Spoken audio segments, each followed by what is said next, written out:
The bailiff's voice cracked my name like a whip. I stood. The wooden bench groaned behind me, the same sound I heard the night Robert promised to love me, in sickness and in health. Now he's betting on the sickness. They say I'm unstable, I told the court. The mic screeched, but I didn't flinch. Yet I'm the only one here who hasn't lied. Robert blinked, slow, his fingers steepled, just like he did at church before passing the collection plate. He always looked holy, but the game was dirty. Inside my purse, a video of Sophie giggling. Grandma remembers all my stuffed animals. And Dr. Chen's letter, sharp in my palm. No cognitive decline, exceptional memory. Across the room, Robert's lawyer coughed, a signal. I saw my husband prep his tears. Funny. The man who mocked soap operas? He was starring in one. I held my breath, not out of fear, but to keep my heart from exploding. When the gavel dropped, the judge didn't look at me. She was staring at him. My name is Diane. I'm 68, and for most of my life, I believed I was married to a good man.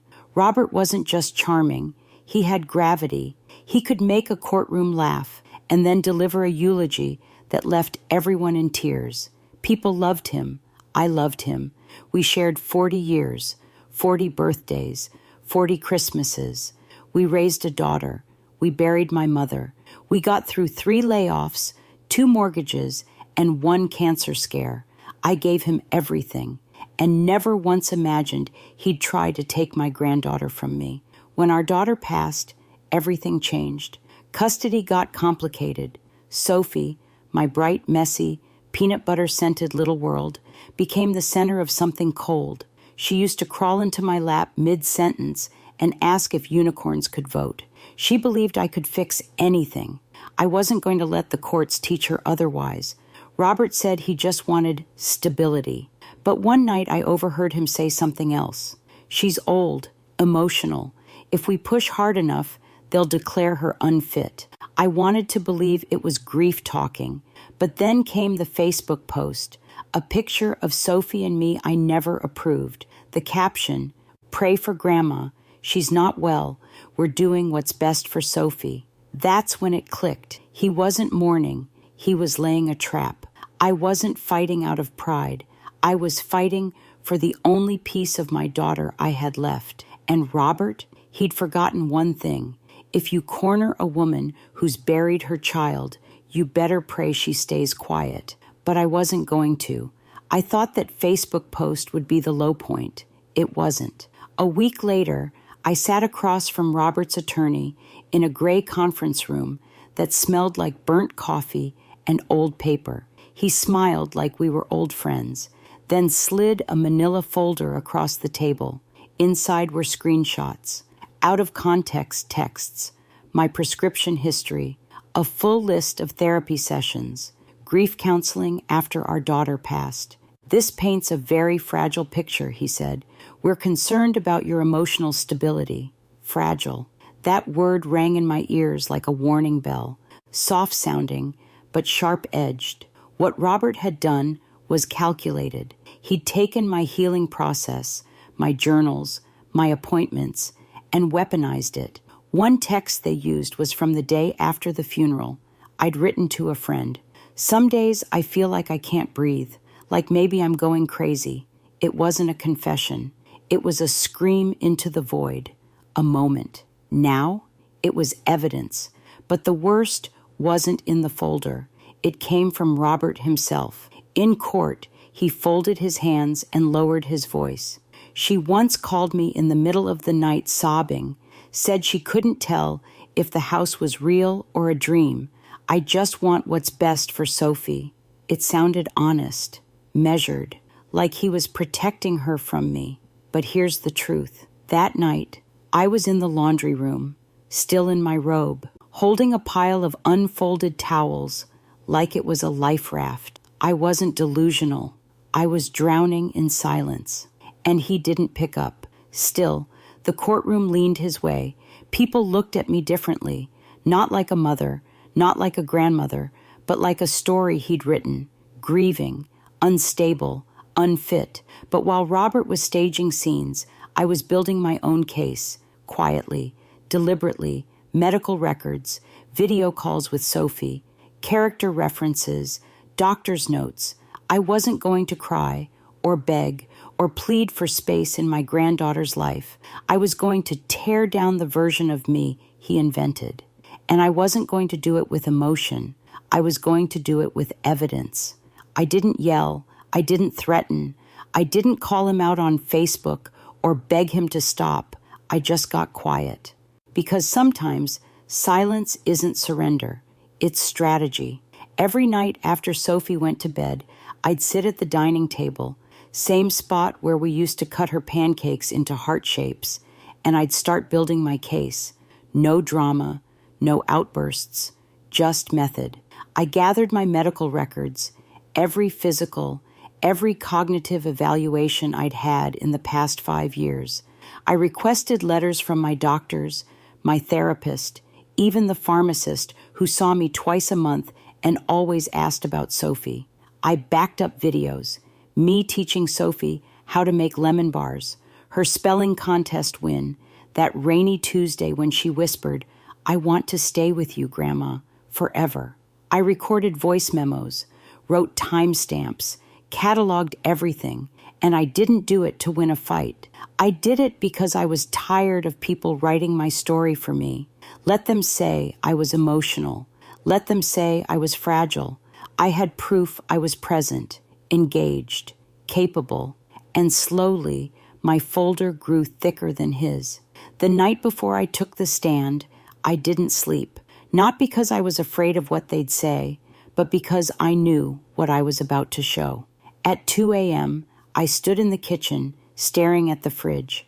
On it was a crayon drawing Sophie made, stick figures holding hands under a crooked sun. She'd labeled us GMA and me, and in that moment, I made a promise to her. I may not have the loudest voice in the courtroom, but I'd walk in with the truth. The courtroom felt colder the day I took the stand. Maybe it was the air conditioning. Maybe it was the weight of everyone's eyes. But I didn't shiver. I held my folder like armor, 42 pages, numbered, highlighted, tabbed in blue. The judge nodded for me to begin. I didn't tell a story. I laid out a timeline. Medical history, clean. Mental evaluations, consistent. Therapist note, dated 3 weeks prior. Patient is emotionally stable, grieving within expected patterns, shows strong cognitive awareness. I played a short video, Sophie laughing, showing off her spelling bee medal, me in the background clapping, no trembling hands, no confusion, no instability. Robert shifted in his seat.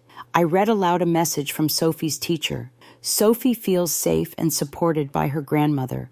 No red flags observed. Still, I didn't raise my voice, didn't plead, because that was his script. His courtroom performance was all about emotion, long pauses, soft tone, furrowed brows. Mine, facts. I watched the judge take notes. She didn't interrupt, didn't glance at Robert once. The final page I submitted was a hand-drawn calendar, Sophie's. Crayon stars on every day she spent with me, little hearts next to weekends. At the bottom, Grandma is my favorite person. That was when Robert tried to interrupt. He leaned forward. Your Honor, the gavel dropped. Mr. Carson, you'll speak when spoken to. He froze. And in that pause, that split second of him being silenced for the first time, I felt the shift. It wasn't loud. It wasn't dramatic, but I wasn't the one on trial anymore. After I finished testifying, the judge called for a recess. I stepped down quietly, folder still in hand, and sat in the front row.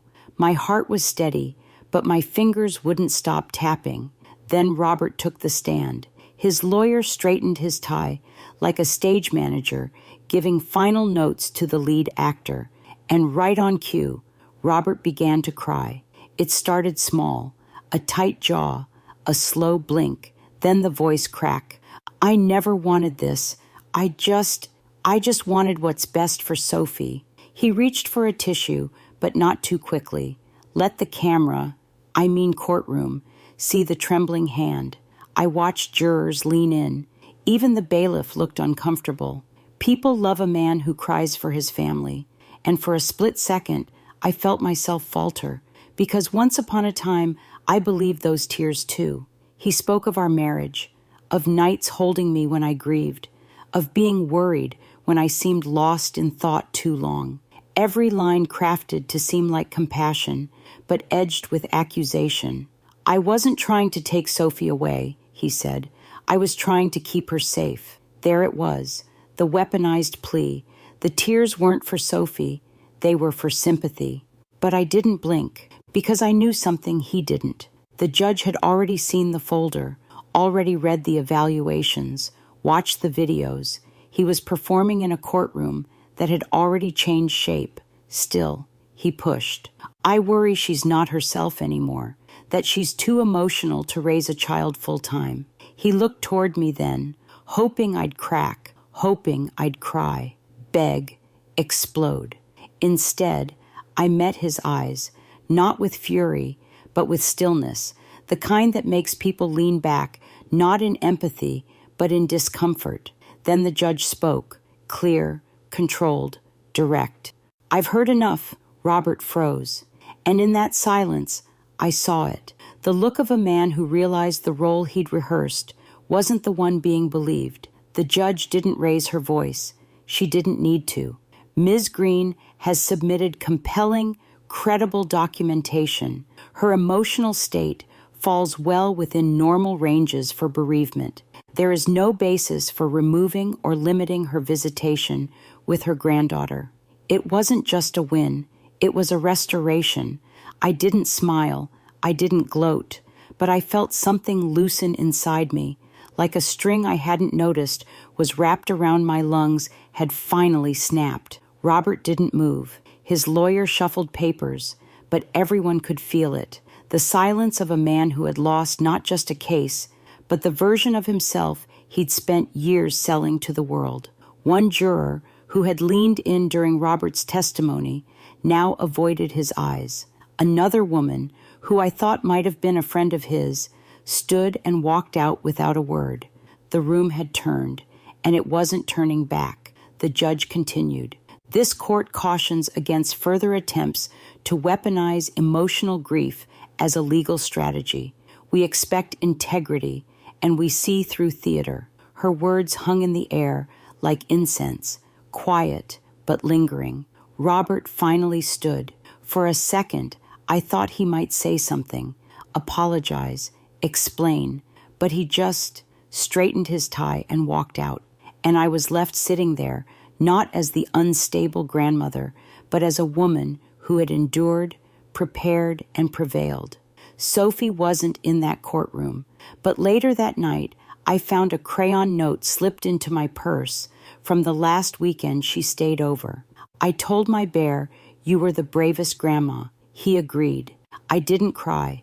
Not then, but when I got home and took off my shoes, I stood in the doorway and let the silence fall around me like soft rain. Not heavy, just real. It was over. At least the courtroom part was. But family doesn't end with a gavel, and forgiveness is a verdict no judge can hand down.